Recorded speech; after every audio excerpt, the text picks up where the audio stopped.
Bienvenidos. Welcome, everyone. And thank you for being part of today's crucial conversations on cognitive diversity. My name is Maria Kennedy, and I have the honor of hosting today's guest and asking him your questions.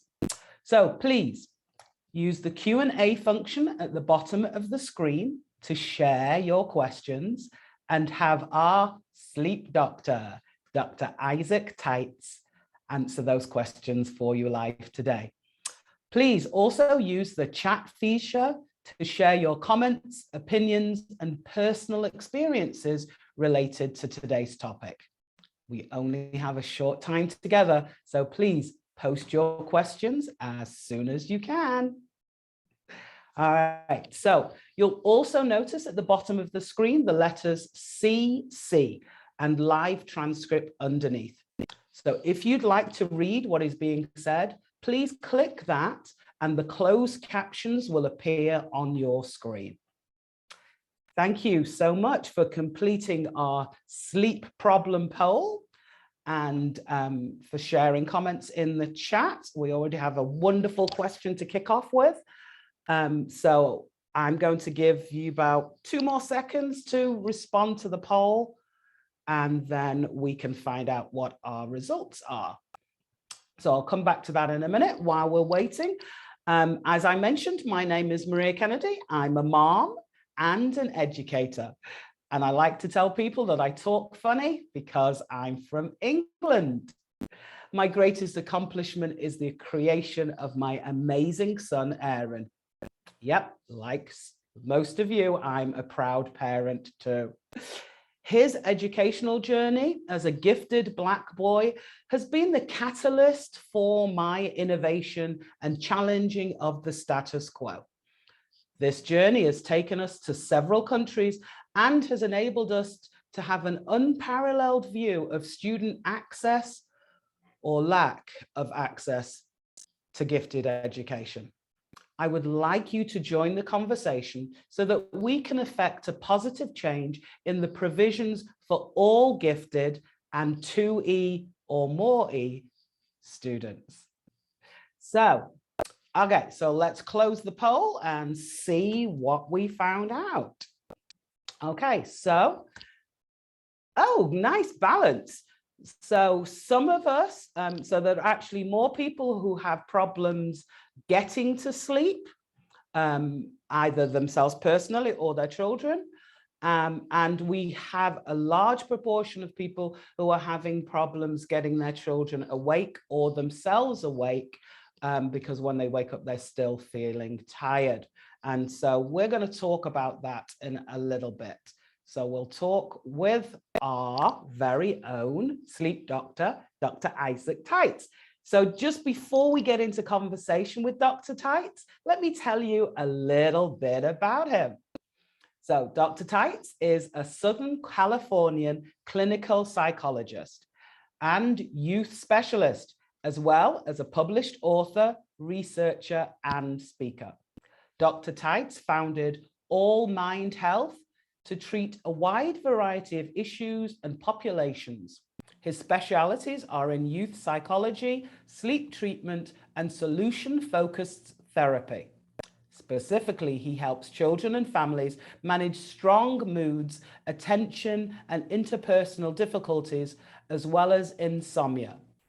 Dr. Taitz earned his PhD in clinical psychology from Palo Alto University and his BS in human development with honors from Cornell University.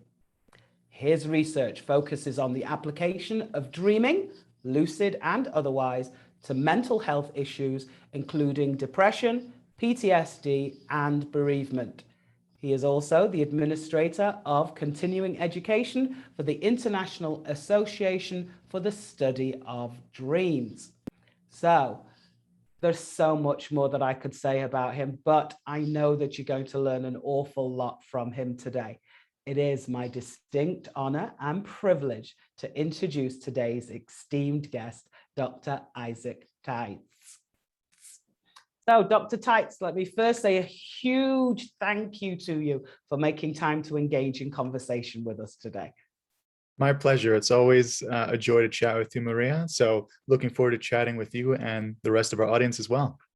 Cool. Awesome. Well, right out of the gate, we had a question. And I think it's a really great one.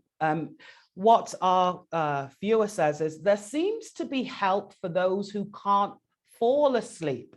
But what about those kids who can't stay asleep, waking for hours in the middle of the night?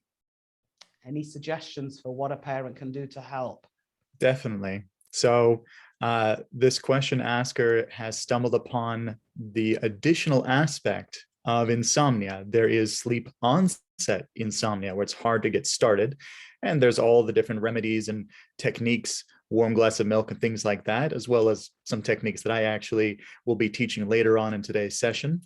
And waking up in the middle of the night is going to be sometimes tricky for folks, kids as well as adults. So for when you're awake in bed for more than 20 minutes, 30 minutes tops, it's time to get out of the bed, because we don't want to teach the body or the brain that the bed is a place for being awake and stressing. It's for being asleep, or if you're sick. So we get out of the bed and we go to a comfy nest area. It could be a beanbag chair or a sofa or a couch or even just a pile of pillows. And you do whatever activity it was you did to wind down to sleep. In fact, you kind of rewind back to sleep. If you're reading before bed, you do a little bit more reading. If you're stretching before bed or drawing before bed, you do a little bit of that, but not without any screens. That's not what the nighttime is for, and that's not what the brain expects to see at night. In fact, the brain doesn't know the difference between screen light and daylight. So any extra screen time before bed or in the middle of the night is going to trick the brain into thinking it's wake up time. So we replace any screen times with something relaxing or even boring. If there's a class that they were falling asleep in during the day, that textbook is going to be really handy to fall back asleep in the middle of the night. Or if there's a familiar book that they've been rereading and rereading, then they're not going to be anxiously wanting to see what happens to Harry, Ron, and Hermione. They know they're going to be okay in the end. Spoiler alert.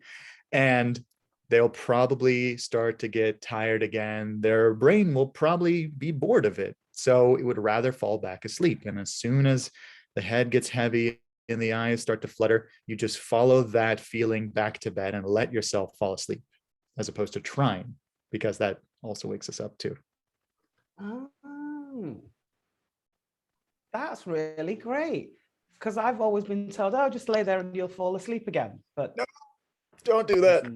Has it worked for you? Occasionally. Yeah, exactly. But I sleep for like 10 minutes and then wake up again.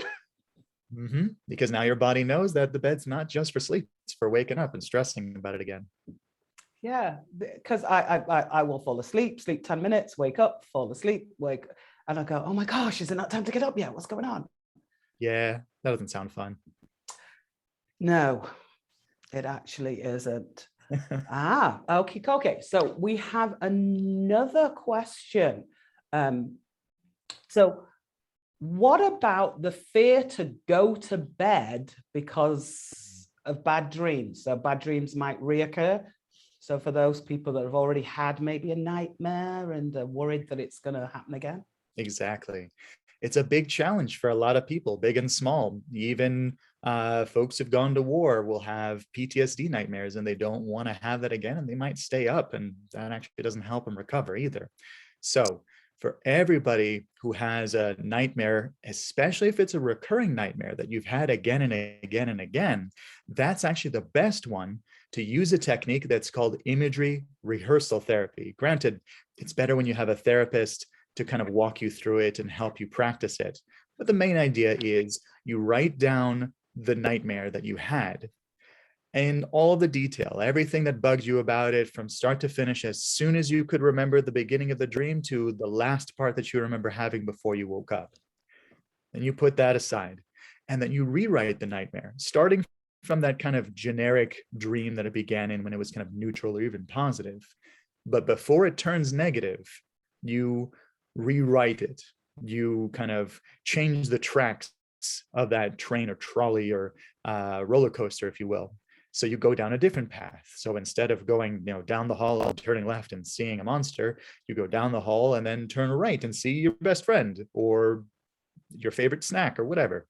So your brain is used to having the old nightmare going down that usual path. But now that you have the new one that you've written, if you can revisit it and rehearse it and mentally imagine it over and over and over again, it's like you're practicing having that experience. You're running through what would happen. So your brain is actually connecting the neurons of that scenario in your mind, the same way that when people imagine shooting a hoop for basketball, they actually get a little bit better at it just by imagining it. And then just for thematic purposes, but also it's not an unfun idea, you could take that old nightmare and tear it up or crumple it or throw it away or recycle it. And then you just keep that new dream and you rehearse it a bunch of times during the day and especially before the night. And eventually, when your brain decides to start that old dream again, it'll start on that path. But because you've been rehearsing it over and over again, eventually it will become the new dream. Oh, that is so cool. It's really fun. I had a case a while back where a young girl was really worried about somebody coming to chase her, which is the common nightmare. And when she came back the next week, her whole dream started off the same, but then she and her whole family grabbed the person who was chasing her, stuffed him into a cannon, and pulled the kind of chain, and it exploded in confetti, which was a very fun way of changing it. Oh, I like that. And so she was able to change the whole path of that dream in the space of just a week? Yep. You rehearse it every night before you go to bed. And a couple of times during the day, whenever you're reminded of that old nightmare. So anytime your brain thinks about it, but also just on purpose, you make sure that that's what you're imagining, and that's what ends up happening. Cool. So that's retraining those neural pathways that we talk about. That is cool. Yeah. I like that. I think I might have to try that. Tell me how it goes. Yeah, I'm always dreaming about crashing. So yeah, that's not a good one. So yeah, you've been on fire. I've learned so much right out the gate. Thank you so much. Pleasure. So one of the things that I was going to ask you about is, there are lots of myths about sleep, what we should be doing, how we already debunked the one about staying in bed all the time when you can't sleep. But I know that there are still lots of things that I, for one, do wrong.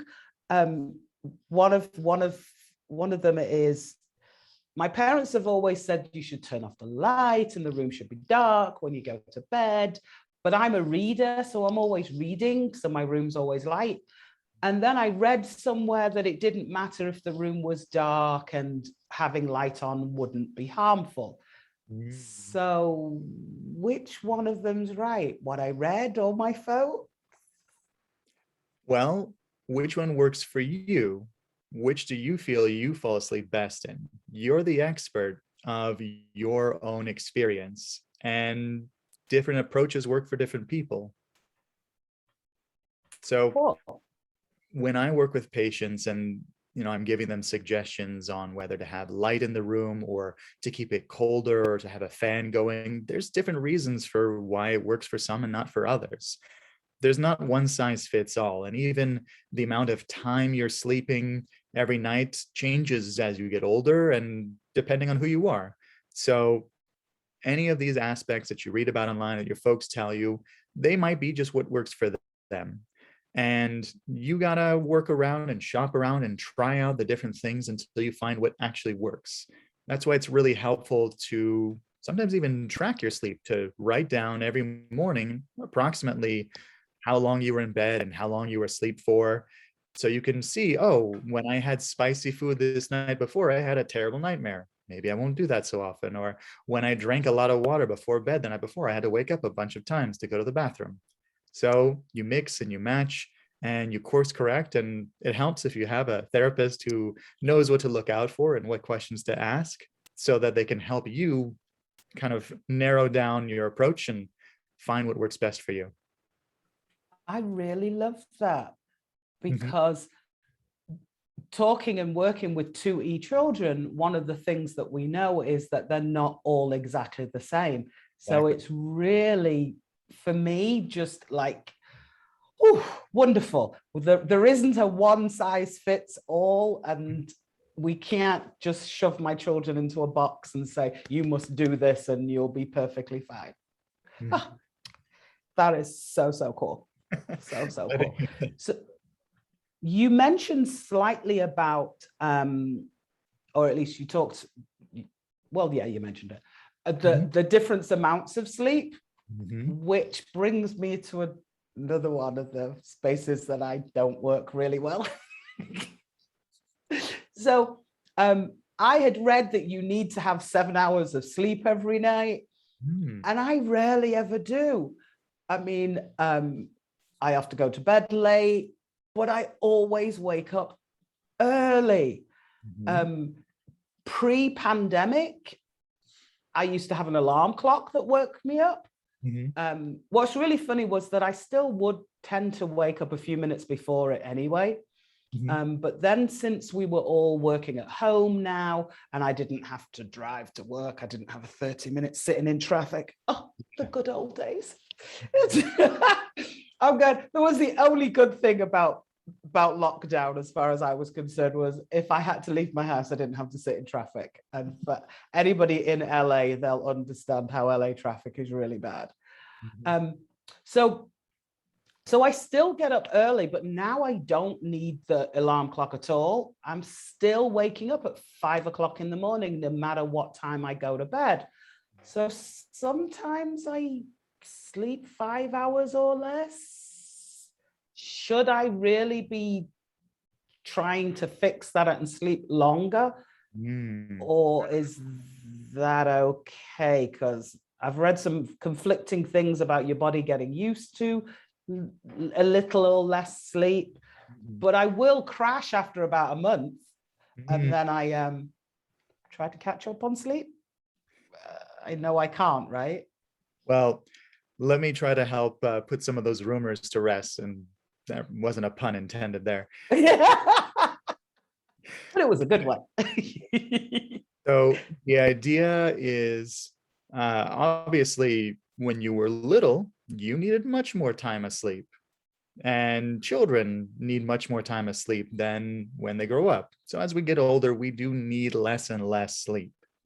But there's not a one size fits all here either, because even within the age groups, each individual needs and gets refreshed more with a different amount of sleep. So that's going to be the metric: is how refreshed are you? Do you feel well rested when you wake up? If you're waking up naturally after 5 hours, but you're ready to start the day and you can hop out of bed and get things going, then maybe that's all the time you need. You just have that time of the day to get things started. But if you need 7, 8, 9, 10, whatever hours to fully feel refreshed, to be able to handle the stressors of the day, to remember the things that your friends or family or teachers are telling you, then maybe that's the amount of time that you need. And that's okay too. If anything, it isn't the amount of time per se that works the best, as it is the consistency. So if you can get to bed at around the same time and wake up at around the same time, Benjamin Franklin had something about, early to bed and early to rise. Uh-huh. I change it around to same time to bed and same time to rise, makes you well rested and wise, hopefully. So by you getting that consistency, your body and your mind essentially get with the program, and they expect, okay, they've started to wind down at the same time. They're doing the things they need to get ready for bed. And so sleep comes next. And then they'll fill that time with good sleep and wake up at the same time every morning, even on weekends. Because if we try to sleep in on weekends more than we need to, or more than we're used to, it's almost as if we're flying over to another part of the world for a bit. That's a couple hours ahead or behind. And then Mondays are really terrible. And not just because you're an orange cat named Garfield, but rather your brain essentially has jet lag and is trying to catch back up to its old suggested or required amount for sleep. So finding that best time for you is going to be very important, and then sticking with it every day and every night. That's so cool. And that now explains why even when school's out or when we're on the weekend or on my holiday, I wake up at 5 o'clock every morning. But maybe there's something fun that you can do to enjoy it. That's your time in the morning that maybe everyone else is asleep. You can catch up on your reading. Oh, yeah. I hop out of bed. I have a whole morning routine, which involves using the restroom and reading a book. So, so that's what I do first thing in the morning. There we go. Yeah. But now that makes perfect sense. So I do have a question about my son, but I'm going to come back to that one because we do actually have another question. What do you recommend for kids who have a lot of energy before bed? Is it better to try to stick to the bedtime, or pointless to do that until the child has calmed down enough to feel tired? So there's a few strategies you can take with that one. One of which is to try to get them to burn out their energy earlier in the day, whether it's a trampoline, whether it's exercise, martial arts, things like that, dance, just get them to dance it out. And then because you've burned out that earlier in the day, they might start to get tired sooner, so that it's easier to get them to start their wind down process. But that's going to be important too. Having that same routine every night to shift from what is daytime and what is nighttime, what is getting ready for bedtime, especially turning off screens and many of the other stimulating behaviors or stimulating activities, so that they can start to get ready. So whether it's getting them to brush their teeth, or take a bath and get in their pajamas and then do some reading, and eventually by getting that routine going, they do thing X, thing Y, catch some Z's, and then they do it again the next night, thing X, thing Y, catch some Z's, and then after a while they're used to thing X, thing Y. Well, their body expects to catch some Z's. So some persistence, and once again some external support on the side of a therapist can be very helpful for that. Awesome. I like that. That's really cool. Thank you. So following on from that, I had because one of the myths that I had also read was about exercising. Now, like I said, I'm a kind of a morning person, so I do like to exercise in the morning. However, if I have to be somewhere particularly early and I can't, then I do occasionally exercise at night. And so I'm working on distance running. So I go out, and one of the beauties about running along the streets at night is, again, there isn't much traffic, so I'm less likely to get run over. But I read somewhere that exercising before bed wasn't good.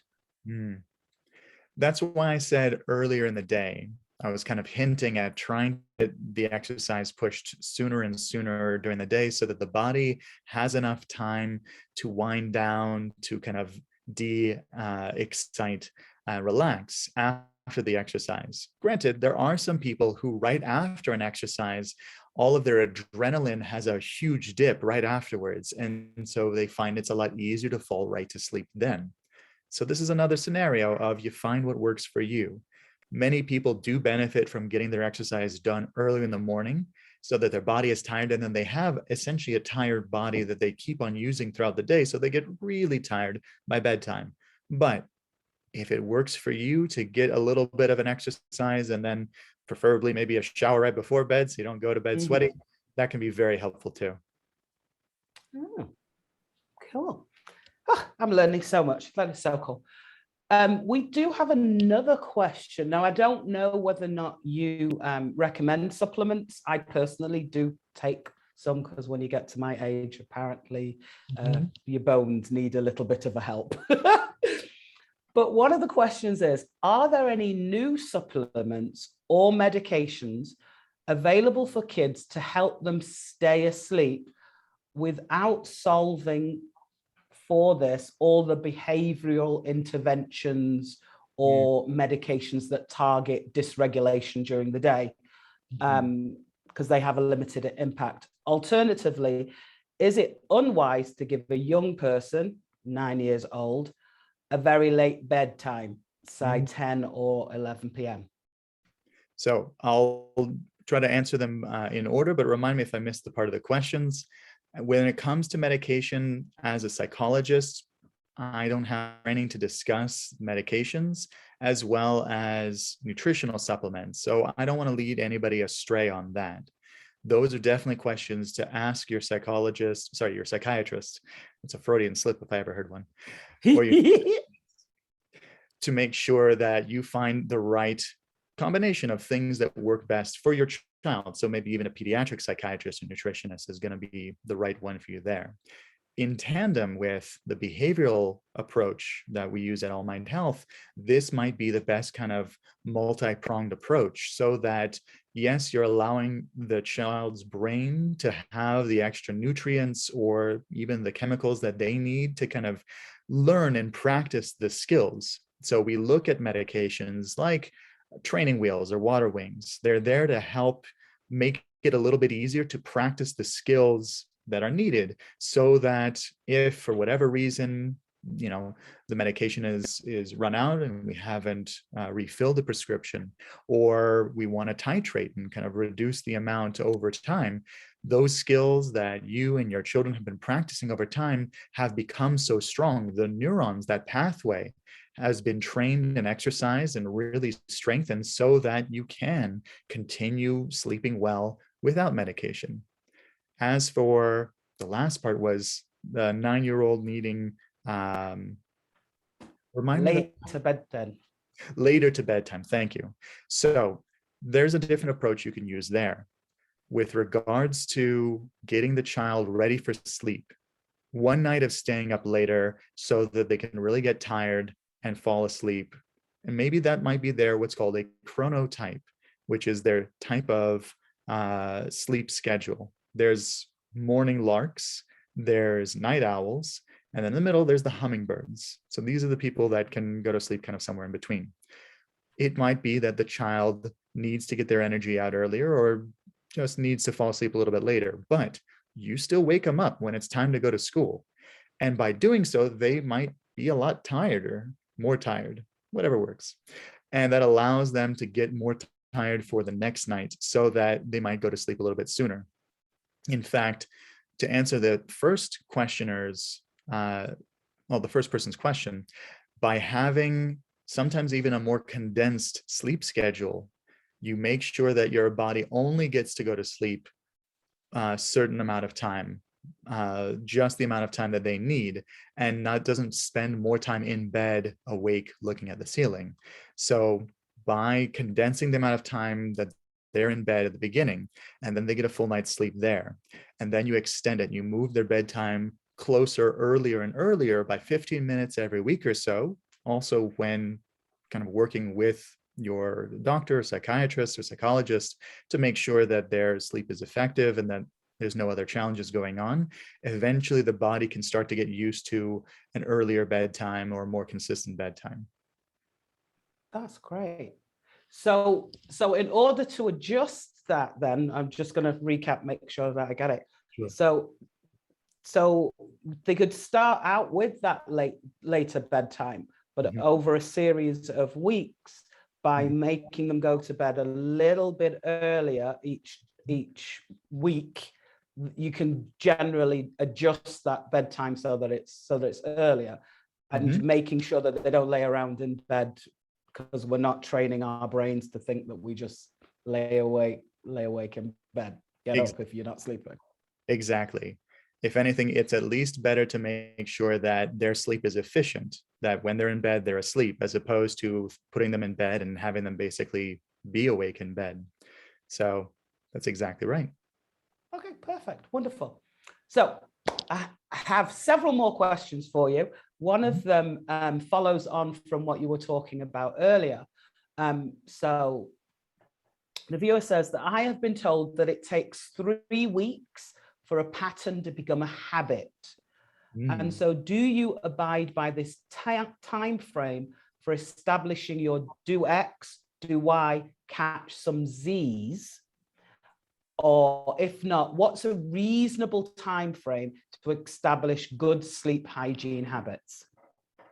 So the time frame is more dependent on what is working. So if the X and the Y are reading and stretching before bed, and that's what works for the individual, that's what relaxes them, great. But be open to being flexible and trying something else out. If your child really doesn't want to read before bed, but they'd rather draw, then testing that out and trying it out can be really useful. This is why it's really helpful to check in with your therapist and make sure that whatever is coming up, if there's another arena of their life that is stressing them out, or if they're worrying before bed, if that concern doesn't get addressed, that's going to continue to get in the way. So no matter what you guys try, figuring out what is working, what isn't working, and problem solving around it will make it more likely that you'll get in your rhythm of sleep sooner. So it could take less than 3 weeks. It could take more. Again, it really just depends on which activities we figure out that do the job best. As well, there you go. Yeah, as well, how persistent are we in following through with this goal? If we, started trying to get to sleep at 9 p.m., 9 a.m., and we're gonna let that go lax, the time that we had started it doesn't quite help. But I'm sure that the parents that attend these presentations are pretty diligent and will make sure that they stick with their kids. And by doing so, by making sure it's a thing, and maybe even setting a reward system so that if they're able to get to sleep by a certain o'clock, then they might get a prize. Or if they're able to stay in bed the whole night through by using these techniques, granted, getting out when it's time to get tired again, without needing to run over to mom and dad's bedroom or any of the parents' interruptions. Therefore, they might be more inclined to keep on practicing again on their end too. Nice.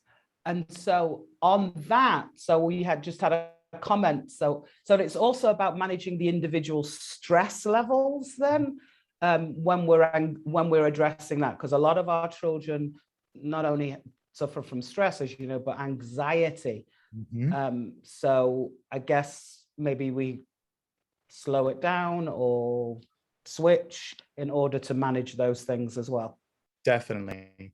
The whole process of sleep actually is a very large part of how we manage stress. During the day, our waking mind is producing cortisol, the stress hormone. And over the night, our sleeping mind is producing melatonin, which is a sleeping hormone.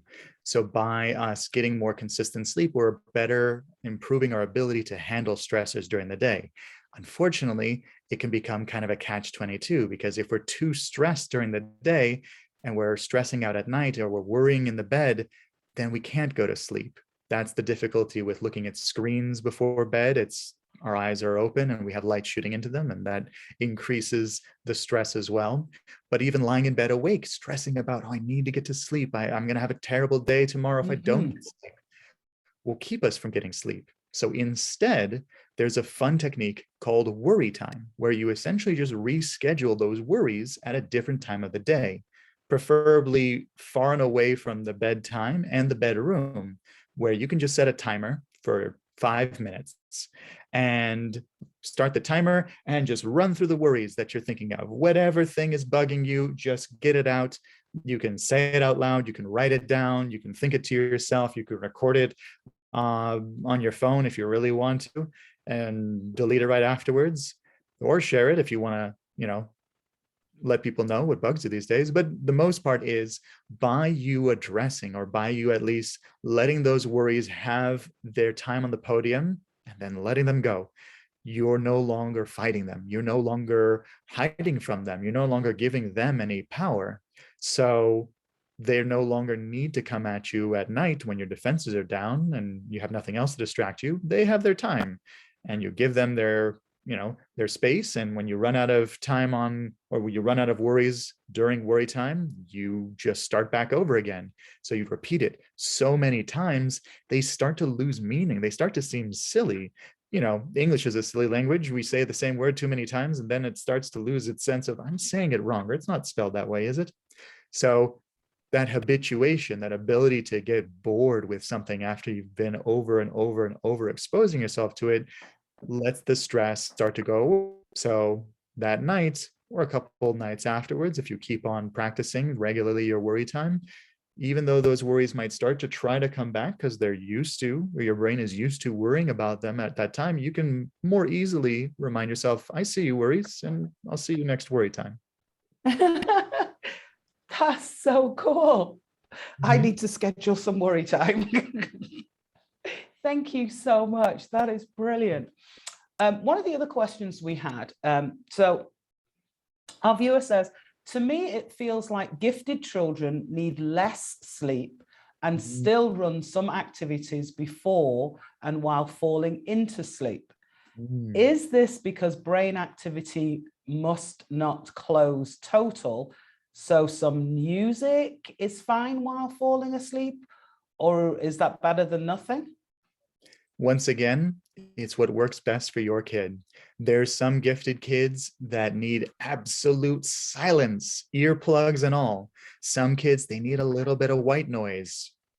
I don't doubt that, if they were used to you playing Mozart while they were in the womb, they might, get more relaxed to listen to that again.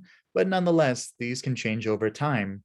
So whether it's music or not, a fan, a white noise machine, or earplugs entirely, if it helps them get to sleep, by all means try it, as long as, once again, there's no screen involved. I know that phones are really close by and they do play music, but if we can set it up far and away from the bed, and some phones even have an automatic kind of sleep timer, so that by the time the kid approximately falls asleep, the phone itself turns off and there's less of a chance that some errant ad might wake the child up, then that makes it a little bit easier.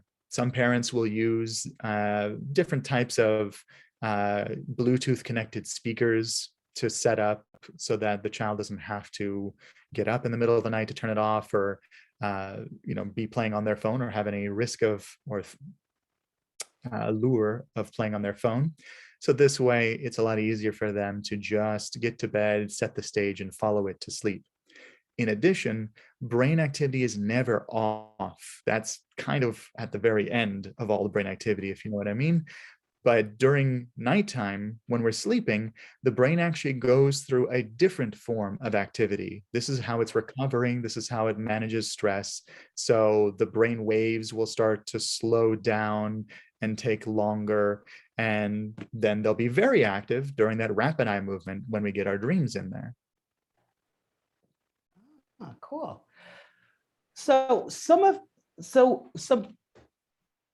my students are on the autism spectrum, and sleep for them, I know, has been a major nightmare. We at school have recommended things like diet and changing bedtimes, but is there something that you can recommend specifically for our TUI students, or just generally for children who are autistic? Sure. So it does get extra tricky for kids on the spectrum, mainly because, as far as we understand, there are so many individual variables. One child's challenge might be to get to sleep. That transition from waking mind state to sleeping mind state can be a bit challenging for them to kind of let themselves relax and let go.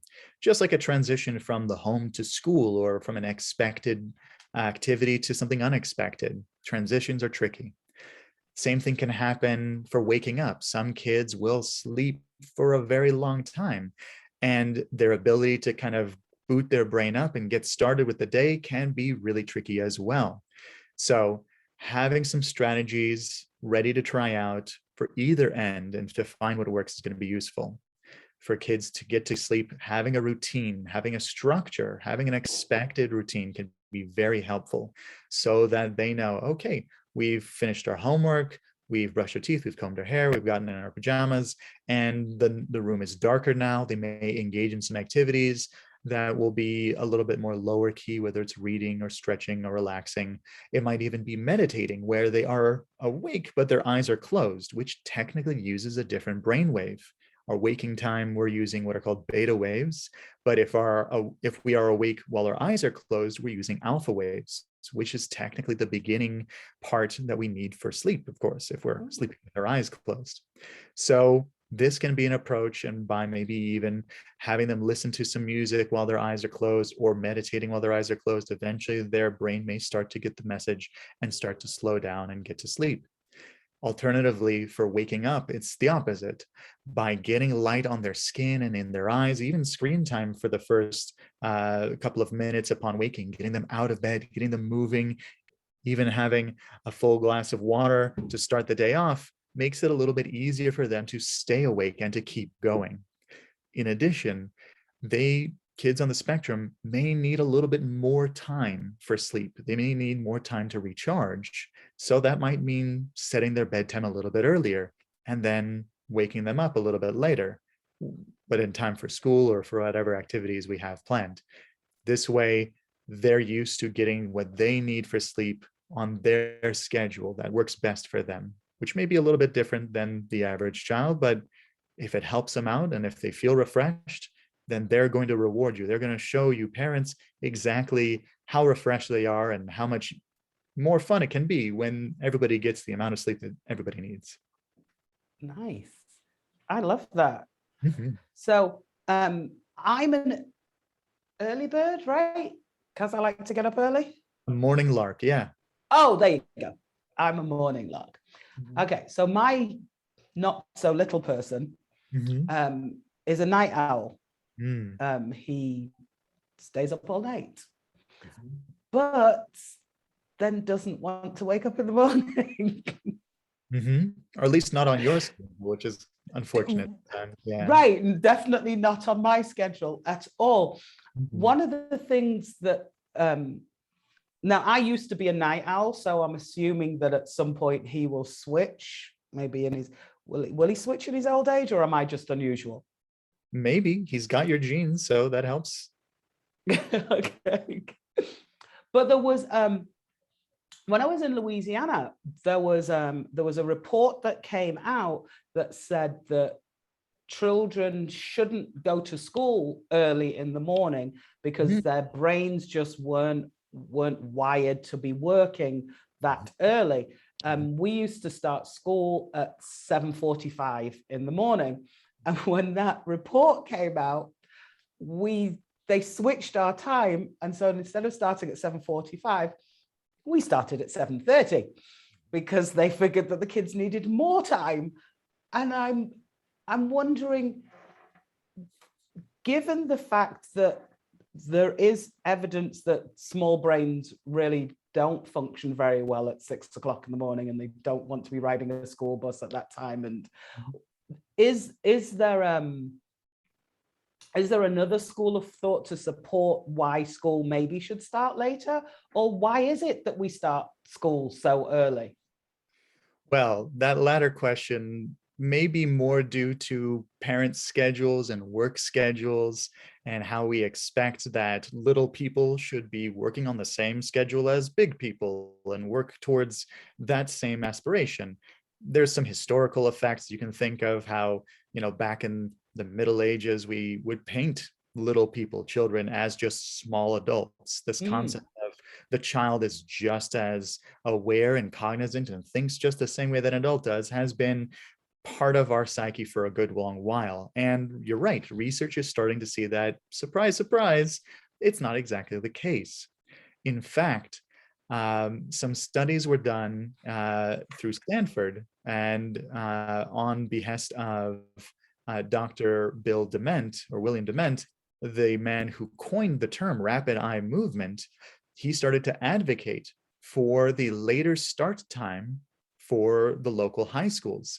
And they saw that by doing so, they were able to improve so many factors, including mental health and even reduced suicide rates by making sure that children were able to get the sleep that they needed, woke up on the time that worked best for them, and then got to school. Perhaps, and this is more of a policy suggestion than a psychological study, but if parents were able to get their kids to school a little later and then go to work and then pick up their kids a little bit later from work, as opposed to the early kids to school and then to work on time and then get out of work a little bit earlier, this might change things around. But now we don't need to take all the time to commute. We may be able to work from home or work in a local space, or we may be able to change up how we do work and how kids do school in a way that might work better for everybody. Most definitely. Because I think COVID has taught us that everybody doesn't have to be at the office all at the same time, right? Mm-hmm. So I definitely think that we should definitely be exploring that more. I feel so sorry for the little people on buses at 6 a.m. Mm-hmm. Dr. Taitz, you also utilize dreams and the powers of dreams. And you mentioned REM sleep, that rapid eye movement. But I have read conflicting things that we only dream when we're in REM, or we don't dream when we're in REM. What's the best sleep and how do I get it? Sure. So the best sleep is, once again, the one that helps you feel refreshed. So if you're waking up in the morning and you feel ready to start the day, great. But if you're feeling groggy, you may need more sleep or less sleep. If we're sleeping more than we need to because we're trying to catch up on sleep, our brain might actually have gotten all the sleep we needed, but by getting back into all those stages of sleep again, it might expect another full night of sleep and you'll wake up a lot more groggy.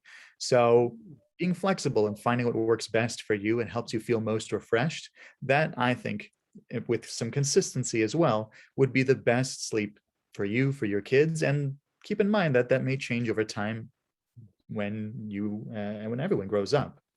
With regards to sleep, the different aspects of sleep, or sorry, the different stages of sleep go as follows. So like I said, when you close your eyes, you shift from using beta wave brain waves to alpha waves, which are a little bit kind of lighter, a little bit easier for you. And then you'll go into stage 1 sleep, which will use delta waves, and stage 1 uses alpha waves, stage 2 and 3 may use delta waves, and stage 3 and 4, which are the very much deeper sleep, use delta and gamma waves.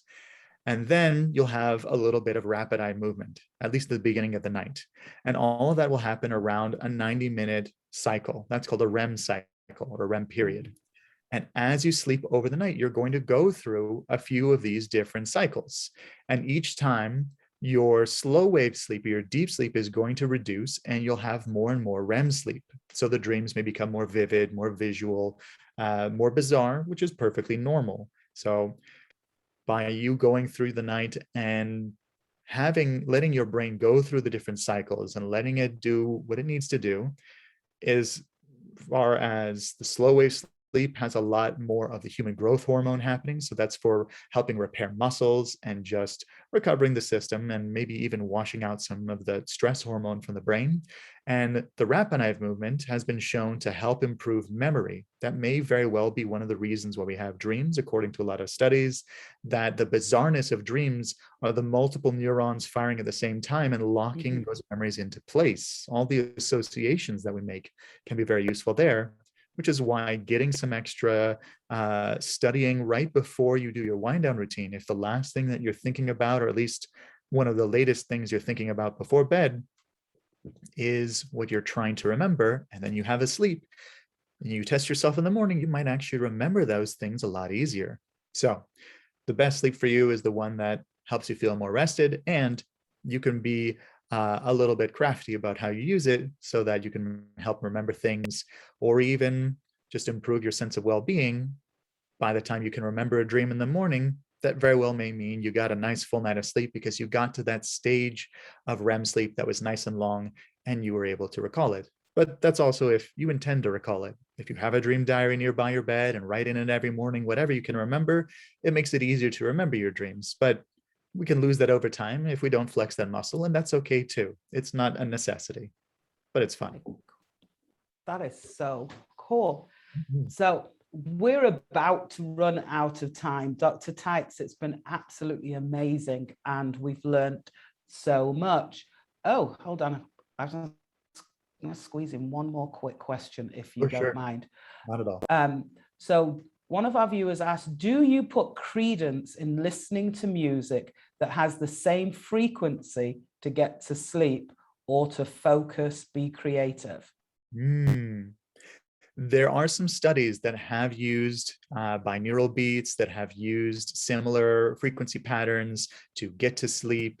And similarly, similar studies have been used, not necessarily for music, but even magnetic waves to help people get to a dream state or even a lucid dream state.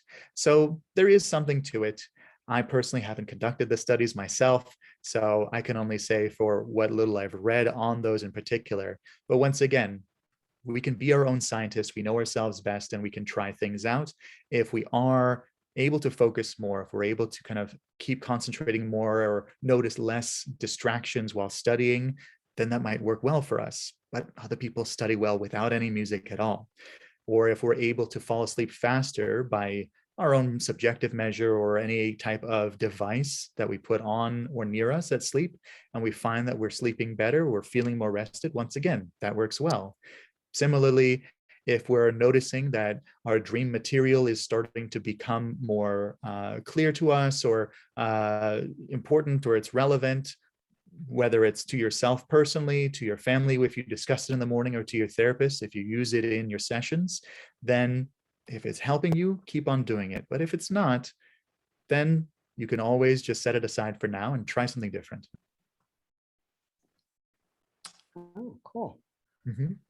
So, Dr. Taitz, I know you do a lot of work also with dreams. Unfortunately, today we're not going to be able to explore that because we've spent so much time exploring sleeping, which is just so fascinating. Mm-hmm. But would you be open to coming back and talking to us about dream therapy? Because I know that's another one of your areas of expertise. Mm-hmm. Well, you're absolutely right. Sleep is important for all minds in order to be relaxed and refreshed to start their day.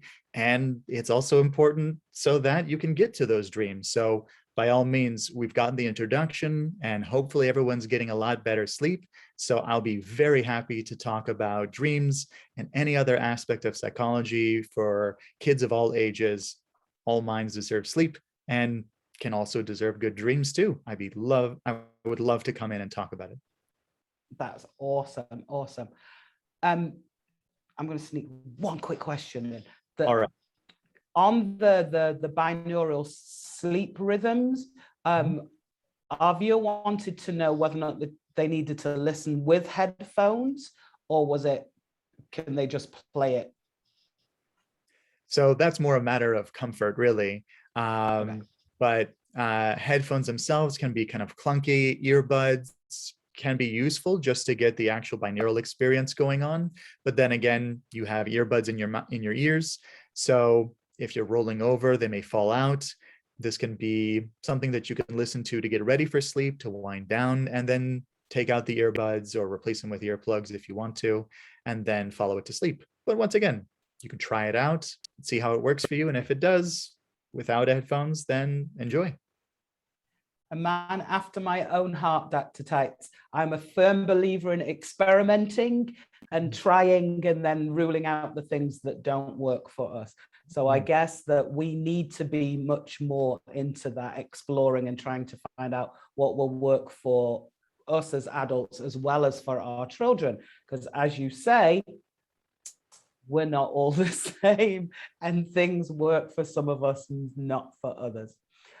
It has been an absolute delight and a pleasure to talk to you, Dr. Taitz. And I do hope that our viewers have been able to move forward with their good sleep hygiene. And I know those people that will watch the replay will get lots and lots of value from what you've shared with us today. So I'd like to thank everybody for joining us. When we end in a few minutes, you will get a short survey. Please take a few minutes to fill it out. Your input is very, very valuable to us. If you have any questions or comments, please feel free to email crucialconversations@2ecenter.org. And if you check out our website, you will also be able to see the replay, which we'll post in 24 hours, as well as Dr. Taitz's contact information, because I'm sure if you contact him directly, he will be more than happy to help you with your sleep issues and those of your little people. So thank you all so much. Next month, my guest will be the multi-award-winning director and producer, Mark Solomowitz. So please make sure that you join me.